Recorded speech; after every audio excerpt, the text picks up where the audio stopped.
ರಾಮನಹಳ್ಳಿ ಎಂಬ ಒಂದು ಗ್ರಾಮದಲ್ಲಿ ಚಂದ್ರಪ್ಪ ಮತ್ತು ಅವನ ಮೊಮ್ಮಗ ಭರತ್ ವಾಸಿಸ್ತಾ ಇದ್ರು. ಭರತ್ನ ಅಪ್ಪ ಅಮ್ಮ ಅವನು ಚಿಕ್ಕವನಿದ್ದಾಗ ಆಕ್ಸಿಡೆಂಟಲ್ಲಿ ತೀರ್ಕೊಂಡಿದ್ರು. ಹಾಗಾಗಿ ಆ ಚಂದ್ರಪ್ಪ ತನ್ನ ಮೊಮ್ಮಗನನ್ನು ಸಾಕ್ತಾ ಇದ್ದ. ಭರತನು ತನ್ನ ಊರಿನಿಂದ 2 ಕಿಲೋಮೀಟರ್ ಇರುವ ಒಂದು ನಗರದಲ್ಲಿ ಸ್ಕೂಲಿಗೆ ಹೋಗ್ತಾ ಇದ್ದ. ಹೀಗೆ ಒಂದು ದಿನ ಹೋಗ್ಬೇಕಾದ್ರೆ ಕಾಡಿನಲ್ಲಿ ನಡ್ಕೊಂಡು ಹೋಗ್ತಾ ಇದ್ದ. ನಡ್ಕೊಂಡು ಮುಂದೆ ಹೋಗ್ತಾ ಇರ್ತಾನೆ. ಆಗ ದಾರಿಯಲ್ಲಿ ಯಾವುದೋ ಒಂಥರ ವಸ್ತು ಕಾಣುತ್ತೆ. ಅದನ್ನು ನೋಡಿ ಅವನು ಅಲ್ಲೇ ನಿಂತ್ಕೊಳ್ತಾನೆ. ಅಲ್ಲಿ ಇದ್ದಿದ್ದು ಒಂದು ಜೀನಿ ಲ್ಯಾಂಪ್ ಆಗಿರುತ್ತೆ. ಆ ಜೀನಿ ಲ್ಯಾಂಪ್ನ ನೋಡಿ ಭರತ್ ಆಶ್ಚರ್ಯಗೊಳ್ತಾನೆ. ಆ ಲ್ಯಾಂಪ್ ಇದ್ದಕ್ಕಿದ್ದಂತೆ ಶೇಕ್ ಆಗೋಕ್ಕೆ ಸ್ಟಾರ್ಟ್ ಆಗುತ್ತೆ. ನಂತರ ಅದರಿಂದ ಯಾವುದೋ ಒಂಥರ ಬೆಳಕು ಬಂದು ಅದರೊಳಗಿಂದ ಜೀನಿ ಬರ್ತಾನೆ. ಅರೆ, ನೀವು ನೋಡ್ರೆ ಇಷ್ಟು ದೊಡ್ಡದಾಗಿದ್ದೀರಾ, ಆ ಲ್ಯಾಂಪಿನೊಳಗೆ ಹೇಗಿದ್ರಿ? ನಾನು ಜೀನಿ ಇದರಲ್ಲಿ ಎಷ್ಟೋ ವರ್ಷಗಳ ಹಿಂದೆ ಸಿಕ್ಕಾಕೊಂಡಿದ್ದೆ. ಆದರೆ ಈಗ ನನಗೆ ಸ್ವಾತಂತ್ರ್ಯ ಸಿಕ್ಕಿದೆ. ನಮ್ಮ ಜೀನಿಗಳ ರೂಲ್ಸ್ ಪ್ರಕಾರ ನಾನು ಯಾವಾಗ ಹೊರಗೆ ಬರ್ತೇನೋ ಅವಾಗ ಯಾರನ್ನ ನಾನು ಫಸ್ಟ್ ನೋಡ್ತೇನೋ ಅವರಿಗೆ ನಾನು 3 ವರಗಳನ್ನ ಕೊಡ್ತೇನೆ. ನಿನಗೆ ಏನು ಬೇಕು ಕೇಳು, ನಾನು ಕೊಡೋಕ್ಕೆ ಸಿದ್ಧನಾಗಿದ್ದೇನೆ. ಓ ಹೌದಾ? ಆದರೆ ನನಗೆ ಏನು ಕೇಳಬೇಕಂತ ಗೊತ್ತಾಗ್ತಾ ಇಲ್ಲ. ಹಾಗಾಗಿ ನಮ್ಮ ಮನೆಗೆ ಬಾ, ನಮ್ಮ ಅಜ್ಜ ಇದ್ದಾರೆ, ಅವ್ರನ್ನ ಕೇಳೋಣ ಏನು ಬೇಕಂತ. ನೀನು ಇವತ್ತೊಂದಿನ ನಮ್ಮ ಮನೇಲಿ ಇದ್ದುಕೊಂಡು 3 ವರಗಳನ್ನ ಕೊಟ್ಟು ಹೋಗ್ಬೋದಲ್ವಾ? ಬರ್ತೀಯಾ? ಆದರೆ ನಾನು ವರ ಕೊಡೋದು ನಿನಗೆ ಮಾತ್ರ. ನಿಮ್ಮ ಅಜ್ಜನ ಹತ್ರ ನೀನು ಈ ವರಗಳನ್ನ ಏನು ಕೇಳಬೇಕಂತ ಕೇಳಿಕೊಂಡು ನನ್ನ ಹತ್ರ ಕೇಳ್ಬೋದು. ಸರಿ, ನಿಮ್ಮ ಮನೆಗೆ ಬರ್ತೀನಿ, ಹೋಗೋಣ ಬಾ. ಆ ಜೀನಿಯು ಆ ಭರತ್ ಮಾತನ್ನ ಕೇಳಿಕೊಂಡು ಮನೆಗೆ ಹೋಗೋಕ್ಕೆ ಒಪ್ಕೊಳ್ತಾನೆ. ಆ ಭರತನು ಸ್ಕೂಲಿಗೆ ಹೋಗೋದು ಬಿಟ್ಟು ಮನೆಗೆ ವಾಪಸ್ ಜೀನಿ ಜೊತೆ ಹೊರಡ್ತಾನೆ. ಊರಿನೊಳಗೆ ಹೋಗಬೇಕಾದ್ರೆ ಭರತ್ನ ಜೊತೆ ಜೀನಿಯನ್ನು ನೋಡಿ ಊರಿನ ಜನ ಎಲ್ಲ ಆಶ್ಚರ್ಯ ಪಡ್ತಾರೆ. ಹೀಗೆ ಭರತನು ಆ ಜೀನಿಯನ್ನು ಕರ್ಕೊಂಡು ಅವನ ಮನೆಗೆ ಬರ್ತಾನೆ. ಇವರೇ ನಮ್ಮ ಅಜ್ಜ, ಚಂದ್ರಪ್ಪ ಅಂತ ಇವ್ರ ಹೆಸರು. ಇವರೇ ನನ್ನ ಸಾಕ್ತಾ ಇರೋದು.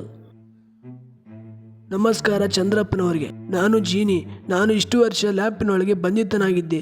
ಇವತ್ತು ನಾನು ಸ್ವತಂತ್ರಗೊಂಡಿದ್ದೇನೆ. ಹಾಗಾಗಿ ನಿಮ್ಮ ಮೊಮ್ಮಗನಿಗೆ 3 ವರ ಕೊಡಕ್ಕೆ ಬಂದಿದ್ದೇನೆ. ಭರತ, ಇವನ ನೋಡಿದರೆ ದೆವ್ವ ಥರ ಕಾಣ್ತಾ ಇದ್ದಾನೆ. ಇವನು ಯಾವ ವರನೂ ಕೊಡಲ್ಲ. ದೆವ್ವನ್ನ ಮನೆಯಲ್ಲಿ ಇಟ್ಕೋಬಾರ್ದು. ಇವನು ಇಲ್ಲಿಂದ ಮೊದಲು ಕರ್ಕೊಂಡೋಗು. ಅಜ್ಜ, ನೀವು ತಿಳ್ಕೊಂಡಿರೋ ಹಾಗೆ ಇವರು ದೆವ್ವ ಭೂತ ಅಲ್ಲ, ಜೀನಿ ಆಗಿದ್ದಾರೆ. ಇವರು ಜೀನಿ. ಇವರು ನಮಗೆ 3 ವರ ಕೊಡ್ತಾರಂತೆ. ಹಂಗಾಗಿ ಮನೆಗೆ ಕರ್ಕೊಂಡು ಬಂದಿದ್ದೀನಿ, ನಿಮ್ಮನ್ನು ಕೇಳೋಣ ಅಂತ. ವರ ಕೇಳೋವರೆಗೂ ನಮ್ಮ ಮನೇಲೇ ಇರ್ತಾರೆ ಇವರು. ಹೌದಾ? ಹಾಗಾದರೆ ಸರಿ. ನನಗೂ ವಯಸ್ಸಾಗಿ ಹೋಗಿದೆ. ನಿನ್ನನ್ನು ನೋಡ್ಕೊಳ್ಳೋಕ್ಕೆ ಯಾರೂ ಇರೋದಿಲ್ಲ. ಇನ್ನೊಂದು 2-3 ವರ್ಷದಲ್ಲಿ ನಾನು ಸಾಯ್ಬೋದು. ಇವನ ವರಗಳಿಂದ ನಿನಗೆ ಸಹಾಯ ಆಗ್ಬೋದು. ಹಾಗಾಗಿ ಇವನ ಒಳಗಡೆ ಕರ್ಕೊಂಡೋಗು. ನಾಳೆ ಬೆಳಗ್ಗೆ ನೋಡೋಣಂತೆ. ಹಾಗೋ ಹೀಗೋ ಮಾಡಿ ಅವ್ರ ಅಜ್ಜನನ್ನು ಒಪ್ಪಿಸ್ತಾನೆ. ಮತ್ತೆ ಕತ್ತಲಾಗುತ್ತೆ. 3 ಜನ ಮಲ್ಕೊಂಡಿರ್ತಾರೆ. ಮಲ್ಕೊಂಡಿರ್ಬೇಕಾದ್ರೆ ಹೊರಗಡೆ ಯಾರೋ ಮನೆ ಸುತ್ತ ಓಡಾಡೋ ಸೌಂಡ್ ಬರ್ತಾ ಇರುತ್ತೆ. ಇದನ್ನು ಕೇಳಿಸ್ಕೊಂಡ ಜೀನಿ ಗಾಬರಿಯಿಂದ ಕೂತ್ಕೊಳ್ತಾನೆ. ಹಾಗೆ ಸೌಂಡ್ ತುಂಬ ಜೋರಾಗಕ್ಕೆ ಸ್ಟಾರ್ಟ್ ಆಗುತ್ತೆ. ಯಾರೋ ಓಡಾಡೋ ಸೌಂಡ್ ಬರ್ತಾ ಇರುತ್ತೆ.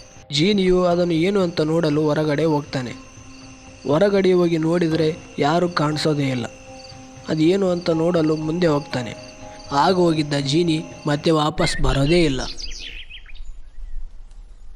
ಬೆಳಗ್ಗೆ ಆದ ತಕ್ಷಣ ಭರತನು ಇನ್ನು ಎದ್ದೇಳದೆ ಮಲ್ಕೊಂಡೇ ಇರ್ತಾನೆ. ನಂತರ ಎಚ್ಚರ ಆದಮೇಲೆ ನೋಡ್ತಾನೆ, ಮನೆಯೊಳಗೆ ಜೀನಿ ಕಾಣೋದೇ ಇಲ್ಲ. ಅವನು ಎಲ್ಲಿಗೆ ಹೋದ್ನೋ ಏನೋ ಅಂತ ಹೊರಗಡೆ ನೋಡೋಕ್ಕೆ ಹೊರಗಡೆ ಹೋಗ್ತಾನೆ. ಹೊರಗಡೆನೂ ಕಾಣಲಾರ್ದ ಕಾರಣ ಕಾಡಿನೊಳಗೆ ಎಲ್ಲಾದರೂ ಹೋಗಿದ್ದಾನೋ ಅಂತ ನೋಡಕ್ಕೆ ಹೋಗ್ತಾನೆ. ಅವನಿಗೆಲ್ಲೂ ಕಾಣೋದೇ ಇಲ್ಲ. ಆಗ ಅವನಿಗೆ ಅನಿಸುತ್ತೆ, ಜೀನಿ ನನಗೆ ಸುಳ್ಳು ಹೇಳಿದ್ದಾನೆ, ನನಗೆ ಮೋಸ ಮಾಡಿದ್ದೇನೆ ಅಂತ ಅನ್ಕೊತಾನೆ. ಆಸೆಗಳನ್ನ ಇಟ್ಕೊಂಡಿದ್ದ ಭರತನು ತುಂಬ ಬೇಜಾರಿಂದ ಅಲ್ಲೇ ನಿಂತ್ಕೊಂಡು ಬಿಡ್ತಾನೆ. ಕೆಲವು ವರ್ಷಗಳ ನಂತರ ಚಿಕ್ಕವನಾಗಿದ್ದ ಭರತನು ತುಂಬ ದೊಡ್ಡವನಾಗಿ ಬೆಳೆದಿರ್ತಾನೆ. ಆದರೆ ಅವರ ಅಜ್ಜ ಸತ್ತೋಗಿರ್ತಾರೆ. ಆದ ಕಾರಣ ಅವನಿಗೆ ಯಾವುದೇ ರೀತಿಯ ಊಟ ತಿಂಡಿಗಳನ್ನು ನೋಡ್ಕೊಳ್ಳೋಕ್ಕಾಗದೆ ಅವನು ಕಟ್ಟಿಗೆಗಳನ್ನು ಕಡ್ದು ಅದನ್ನು ಮಾರಿ ಜೀವನ ಮಾಡ್ತಾ ಇರ್ತಾನೆ. ಅವನ ದಿನನಿತ್ಯದ ಕೆಲಸವಾದ ಕಟ್ಟಿಗೆಯನ್ನು ಕಡಿಯೋಕ್ಕೆ ಅವನು ಕಾಡಿನ ಕಡೆಗೆ ಹೊರಡ್ತಾನೆ. ಅವನಿಗೆ ಕಟ್ಟಿಗೆ ಕಡಿಯೋದನ್ನು ಬಿಟ್ಟು ಬೇರೆ ಏನೂ ಕೆಲಸವೂ ಬರ್ತಿರಲಿಲ್ಲ.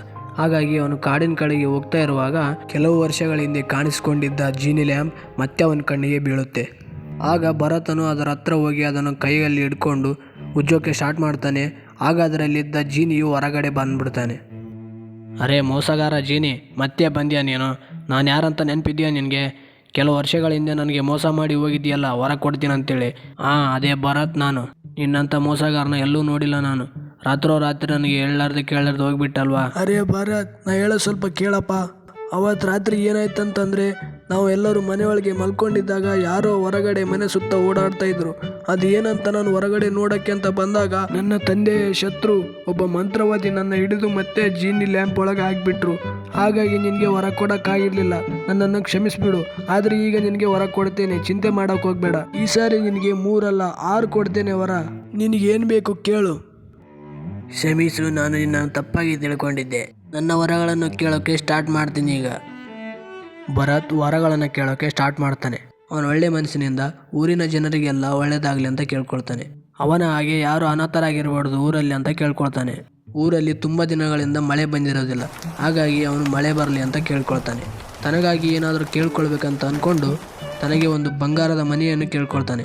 ಮತ್ತೆ ತನಗಾಗಿ ವಿವಾಹ ಆಗಲು ಒಂದು ಹುಡುಗಿ ಬೇಕಂತ ಕೇಳ್ಕೊಳ್ತಾನೆ. ಮತ್ತೆ ಕೊನೆಯದಾಗಿ ಅವನ ಸಹಾಯಕ್ಕಾಗಿ ಜಿನ್ ಯಾವಾಗಲೂ ಬರಬೇಕೆಂದು ಕೇಳ್ಕೊಳ್ತಾನೆ. ಆಗ ಆ ಜೀನಿಯು ಭರತ್ ಹೇಳಿದ ಎಲ್ಲ ವರಗಳನ್ನು ಕೊಡೋಕ್ಕೆ ಒಪ್ಕೊಳ್ತಾನೆ. ನಂತರ ಅವನ ಜೊತೆಗೆ ಸುಖವಾಗಿ ಸಂತೋಷವಾಗಿರುತ್ತಾನೆ.